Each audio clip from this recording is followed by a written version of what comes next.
My wife Emma always knew how to shut a door without raising her voice. It was one of the first things I noticed about her, how she could make a small sentence feel like a verdict. But nothing prepared me for the night she looked at me with that calm, practiced smile and said, "That's enough intimacy for you." No argument, no explanation, just a line drawn in the middle of our marriage, like she was closing a book she'd already finished reading. I remember sitting on the edge of our bed, stunned, trying to figure out if I had misheard her. Things between us had been tense for months, sure. But we were still trying, or at least I thought we were. I tried to ask what she meant, tried to understand, but she turned away, her back forming a wall between us. "Michael," she sighed, "I'm tired. Don't make this dramatic." As if I was the one creating a scene by wanting my own wife to care. And maybe she expected me to plead. Maybe she assumed I'd cling to her, apologize for problems I didn't create, shrink myself so she'd look at me again. But I didn't. I simply nodded and walked out of the room because something inside me cracked. Not loud, just enough to let doubt seep in. The next few days were strange. She acted normal, almost too normal. She hummed while making breakfast, smiled at her phone a little too often, and brushed past me like a roommate rather than a partner. Every touch became an accident. Every conversation was a checklist. And yet, she seemed lighter, happier, freer. I tried to ignore the sinking feeling in my chest, telling myself I was overthinking. But everything changed that evening when her sister Hannah stopped by unannounced. Hannah was the opposite of Emma. Warm, open, and brutally honest. She walked into our house with her usual bright energy, but the moment she looked at me, the smile fell off her face, like she'd been punched by something only she could see. "Michael," she whispered, stepping closer. "Are you okay?" I didn't know how to answer. I didn't know how much she already knew. But the way she kept staring at me, like she was afraid of what she might say next, told me that whatever was happening, Emma hadn't kept it to herself. Hannah lingered in the living room like she didn't trust the air around us. She kept glancing toward the hallway where Emma was getting ready, her eyebrows tightening every time she heard a sound from that direction. I tried to act normal, to pretend everything in my chest wasn't caving in. But Hannah wasn't the type to miss details. She noticed the way I avoided sitting, how my shoulders tensed, how my eyes stayed fixed on the floor. "What happened?" she finally asked. I opened my mouth, but the words wouldn't come out. How was I supposed to explain something that didn't even feel real to me yet? That my wife, the woman who once held me like I was her whole world, now treated me like an obligation she was bored of fulfilling. Before I could respond, Emma walked in, her voice light and careless. "Hannah, you're early." She gave her sister a quick hug and barely looked at me.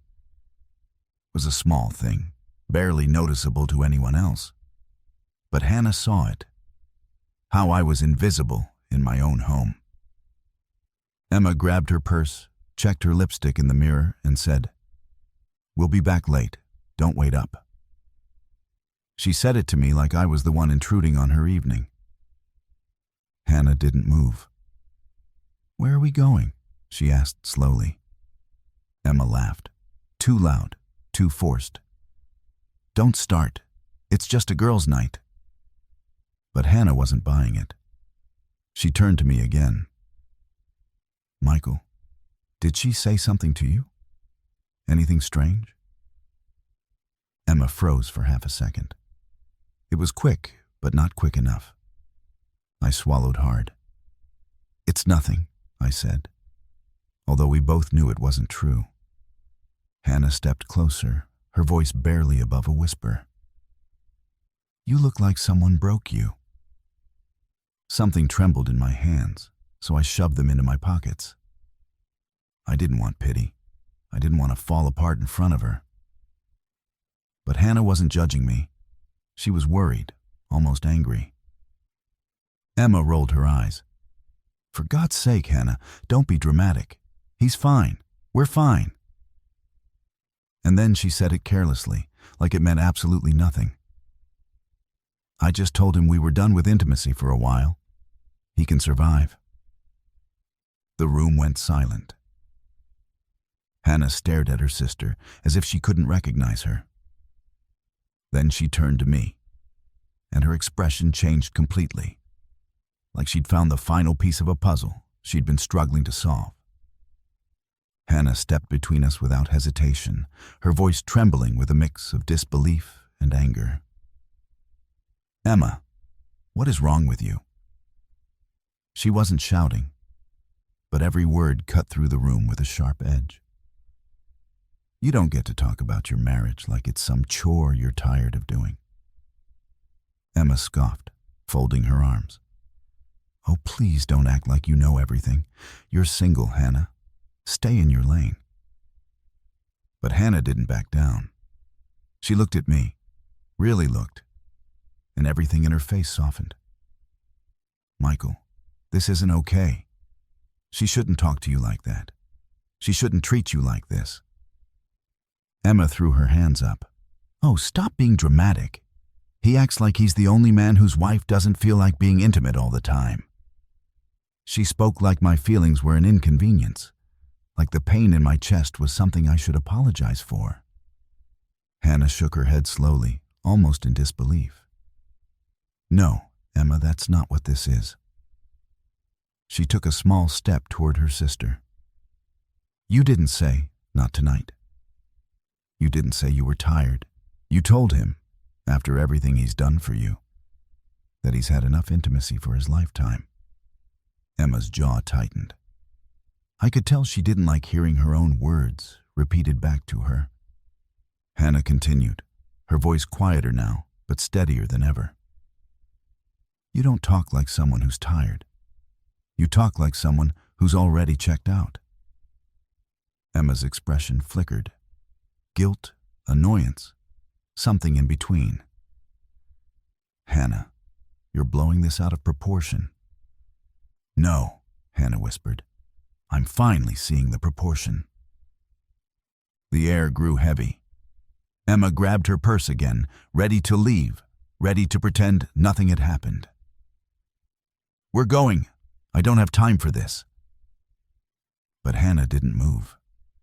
Instead, she turned to me one last time, something fierce flashing in her eyes, something protective, something honest. "Michael, don't let her make you feel small. You deserve more than being dismissed in your own marriage." Emma snapped, "Hannah, enough." But Hannah looked at her sister with a sadness I hadn't seen before. "No, Emma.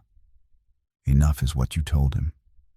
And you said it like his feelings didn't matter." Then she whispered something that made Emma's face drain of color.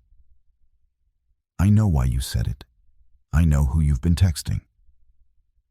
Emma stiffened, completely still. My heart stopped. Hannah turned back to me slowly, regret and pain written across her face. "I'm so sorry, Michael," she said quietly. "You didn't deserve any of this." And in that moment, everything finally made sense.